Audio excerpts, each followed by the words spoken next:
Hello students, मेरा नाम है गौरव और आप देख रहे हैं हमारा चैनल नागपाल एकेडमी। तो जुड़े रहिए हमारे चैनल से। आज मैं रीमान इंटीग्रल के मोस्ट इंपोर्टेंट 4 थ्योरम्स लेके आया हूं जो पेपर में जरूर आती हैं, तो मोस्ट इंपोर्टेंट है, तो प्लीज देखना उसको ध्यान से। तो सबसे पहली जो थ्योरम है उसका नाम है डार्बोक्स थ्योरम।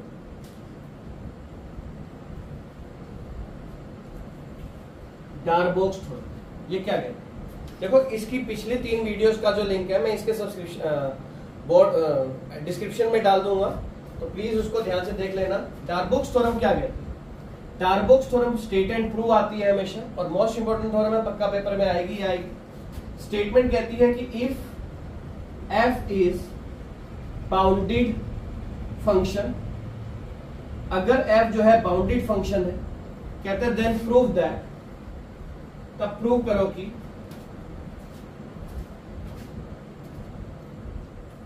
तब प्रूव करो कि जो अपर सम है वो बड़ा होगा अपर इंटीग्रल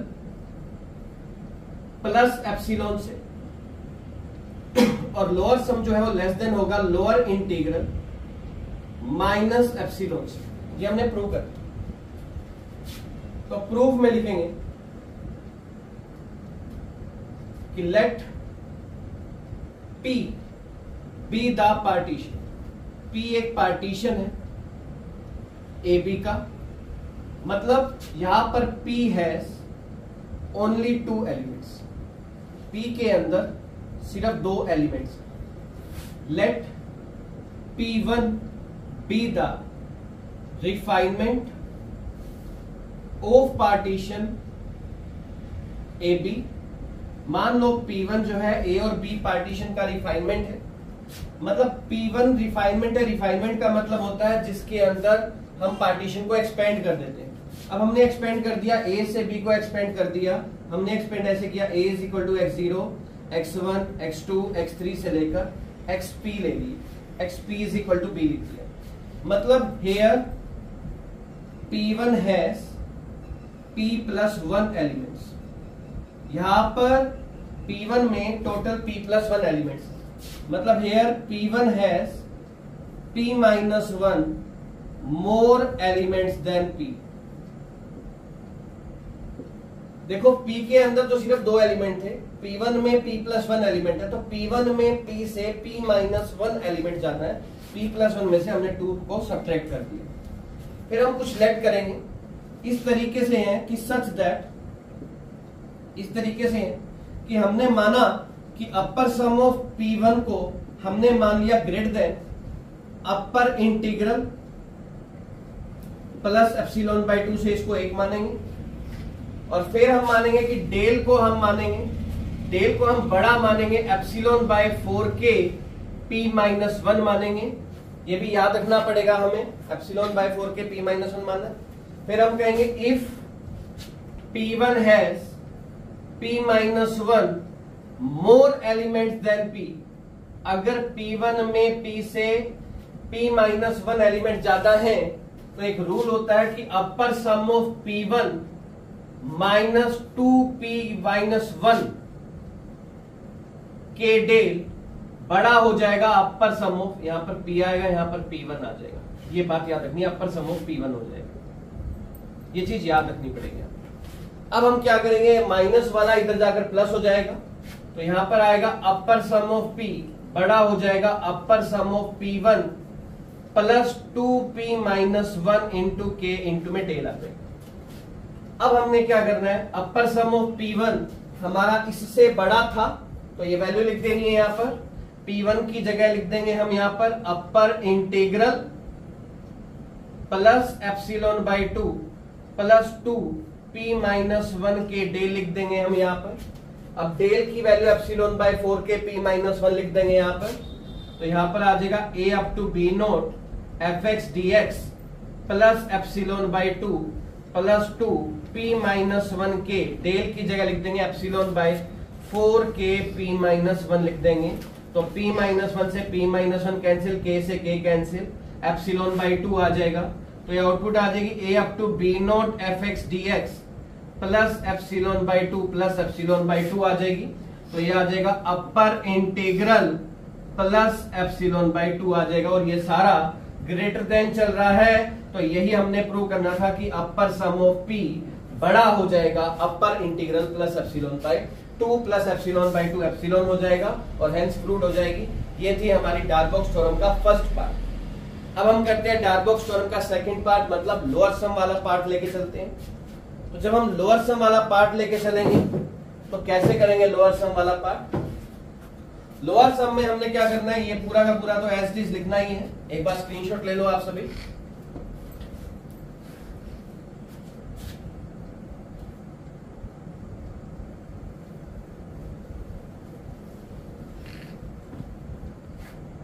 तो यहां पर हमने सिर्फ ये लिखना है कि P1 has P minus 1 more element than P है। तो हम यहां पर लेके चलेंगे such that lower sum of P1 को लेस देन लिख देंगे lower integral minus epsilon by 2 लिख देंगे, और यहां पर डेल को बड़ा ना मानकर छोटा मान लेंगे। और फिर हम कहेंगे अगर P1 में P से P माइनस 1 एलिमेंट ज्यादा है तो लोअर सम ऑफ P जो होगा वो लेस देन हो जाएगा lower sum of P plus 2P minus 1 into के डेल, लेस देन हो जाएगा लोअर सम ऑफ P1 से। फिर ये प्लस वाला पार्ट इधर जाकर माइनस हो जाएगा, तो lower sum of P less than हो जाएगा lower sum of P1 minus 2P minus 1 के इंटू में डेल हो जाएगा। अब डेल की value epsilon bye 4K P minus 1 लिख देंगे, और lower sum of P less than हो जाएगा P1 की जगह लिख देंगे हम यहाँ पर पहले lower integral minus epsilon by 2 लिख देंगे, माइनस 2P माइनस 1 के डेल की जगह लिख देंगे epsilon by 4K P minus 1 लिख देंगे, ताकि P माइनस 1 से P माइनस 1 कैंसिल, K से K कैंसिल, एप्सिलॉन बाई 2 बन जाएगा। तो lower sum of P less than हो जाएगा lower integral minus epsilon by 2 minus epsilon by 2 epsilon हो जाएगा। तो lower sum of P less than हो जाएगा लोअर इंटीग्रल माइनस एप्सिलॉन से, और हेंस प्रूव्ड हो जाएगा। तो ये थी हमारी Darboux theorem. The most important theorem है, पक्का पेपर में आती ही आती है, इसलिए अकेली मैं यहां पर डार्बॉक्स थ्योरम का प्रूफ लेके आया था। और डार्बॉक्स थ्योरम के बाद हम सेकंड थ्योरम पे बढ़ते हैं। सेकंड थ्योरम क्या कहती है? ये जो हमारी सेकंड थ्योरम है ये भी मोस्ट इंपोर्टेंट थ्योरम है, इसलिए ध्यान से समझना।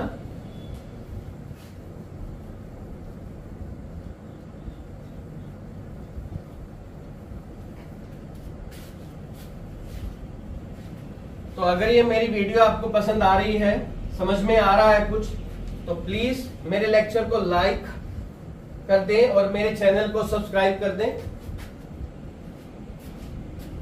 नेक्स्ट थ्योरम आती है, कहते हैं the necessary and sufficient condition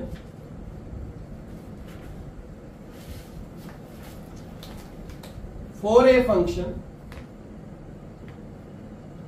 to be integrable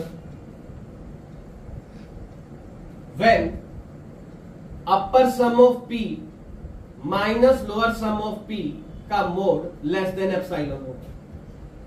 तो हमें कहते हैं नेसेसरी और सफिशिएंट कंडीशन बतानी है कि कोई फंक्शन f इंटीग्रेबल हो जाता है जब अपर सम माइनस लोअर सम का मोड लेस देन एप्सिलॉन हो जाता है, तो ये फंक्शन इंटीग्रेबल हो जाता है।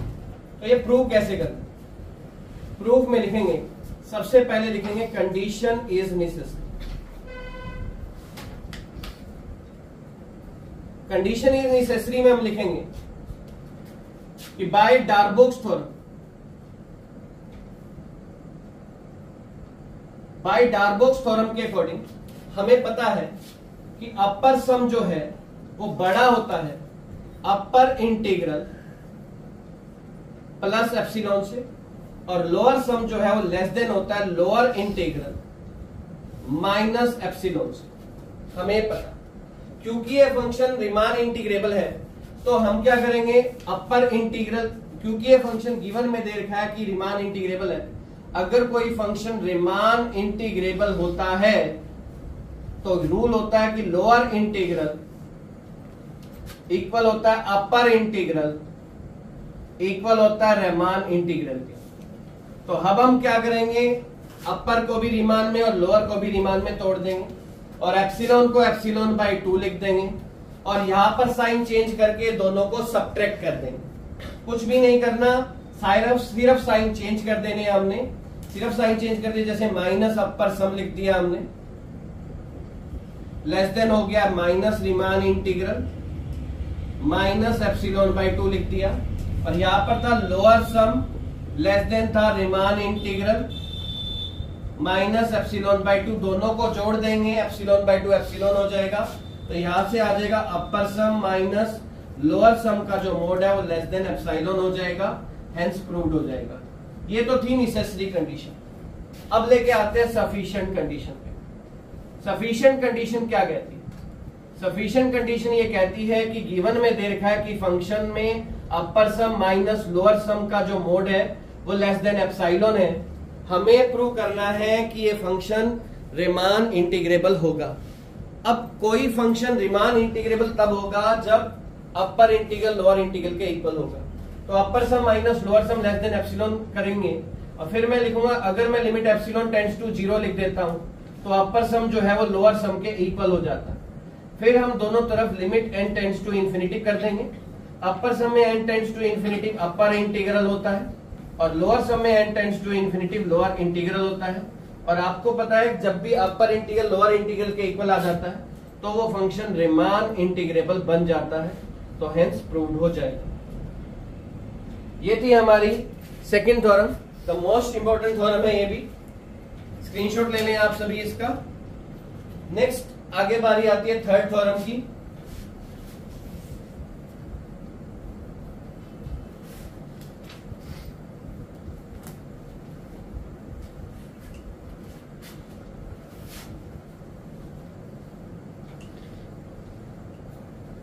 ठीक है, थर्ड थ्योरम हमें कहती है कि a function f is integrable, एक फंक्शन f इंटीग्रेबल बन जाता है when there exists an interval I,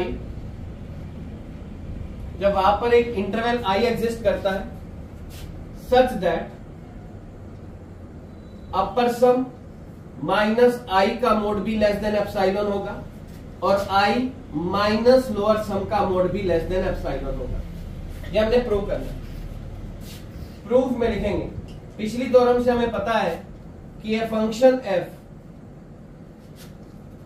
integrable बन जाता है। कब बन जाता है? जब अपर सम माइनस लोअर सम का मोड लेस देन एप्सिलॉन हो जाता है। अब हम क्या करेंगे इस पार्ट में, अपर सम में i सब्ट्रैक्ट कर देंगे और i ऐड कर देंगे, कोई फर्क तो नहीं पड़ा यहां पर, लेस देन एप्सिलॉन लिख दिया। अब ये इन दोनों पार्ट को आपको पता है mod of x plus y जो होता है वो लेस देन इक्वल टू होता है mod of x plus mode of y होता है। अब ये सारा का सारा इन दोनों का सम एप्सिलॉन से लेस देन कब होगा? जब अपर सम माइनस i का मोड भी एप्सिलॉन बाई 2 से लेस देन हो और i माइनस लोअर सम का मोड भी एप्सिलॉन बाई 2 से लेस देन हो। अब आपको ये पता है कि जो एप्सिलॉन बाई 2 है वो लेस देन होता है एप्सिलॉन से, और ऐसे ही i माइनस लोअर सम का जो मोड है वो एप्सिलॉन बाई 2 से लेस देन और एप्सिलॉन बाई 2 एप्सिलॉन से लेस देन होता है। a b से लेस देन है, b c से लेस देन है, तो a b c से लेस देन हो जाएगा। तो इससे हमें क्या मिलेगा कि अपर सम माइनस i का मोड भी लेस देन एप्सिलॉन हो जाएगा और i माइनस लोअर सम का मोड भी लेस देन एप्सिलॉन हो जाएगा और हेंस प्रूव्ड हो जाएगी। ये थी हमारी थर्ड थ्योरम कि कोई फंक्शन f इंटीग्रेबल बन जाता है। कब बन जाता है? जब वहां पर कोई एक इंटरवल i आ जाता है। ये जो i है ये भी इसी क्लोज्ड इंटरवल में ही लाई करता है जहां पर अपर सम माइनस i भी एप्सिलॉन से लेस देन होगा और i माइनस लोअर सम भी लेस देन एप्सिलॉन होगा। अब हम करते हैं लास्ट थ्योरम आज की।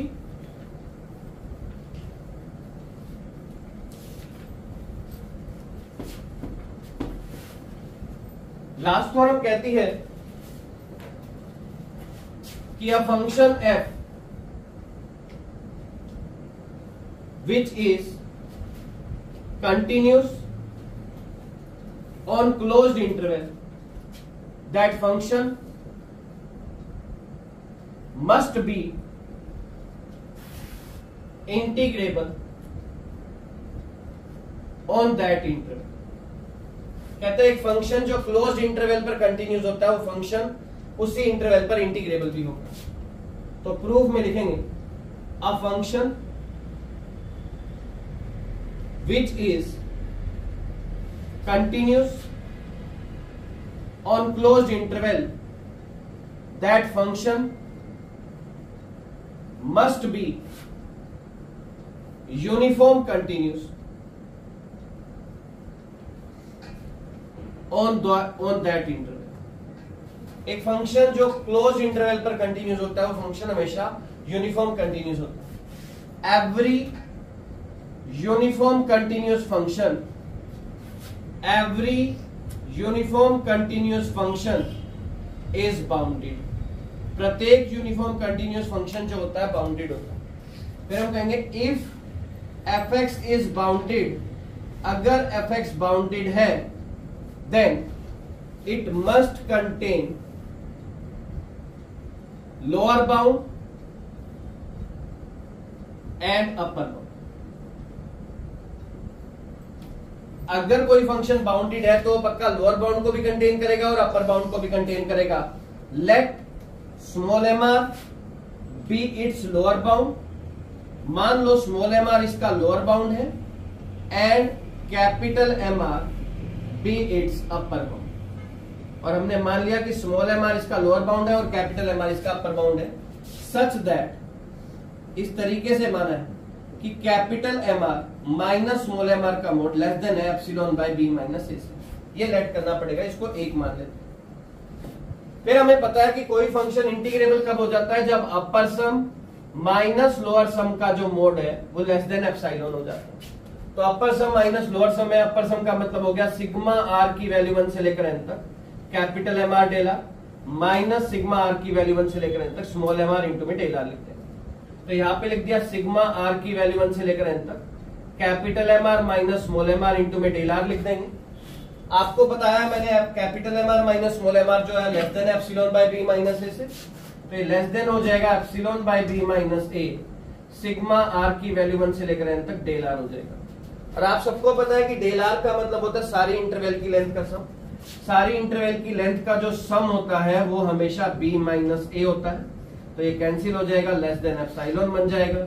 मतलब अपर सम माइनस लोअर सम का मोड अगर लेस देन एप्सिलॉन हो जाता है तो हमारा फंक्शन f जो है वो इंटीग्रेबल हो जाता है। तो यही हमने प्रूव करना था कि एक फंक्शन जो किसी क्लोज इंटरवल पर कंटिन्यूस है वो फंक्शन हमेशा इंटीग्रेबल होगा उसी इंटरवल। तो बच्चों ये थी हमारी रीमान इंटीग्रल की चौथी वीडियो जिसमें मैंने 4 मोस्ट इंपोर्टेंट थ्योरम कराई थी। तो अगर ये मेरी वीडियो आप सबको पसंद आए तो प्लीज इसे लाइक कर दें और मेरे चैनल को सब्सक्राइब कर दें। Thank you.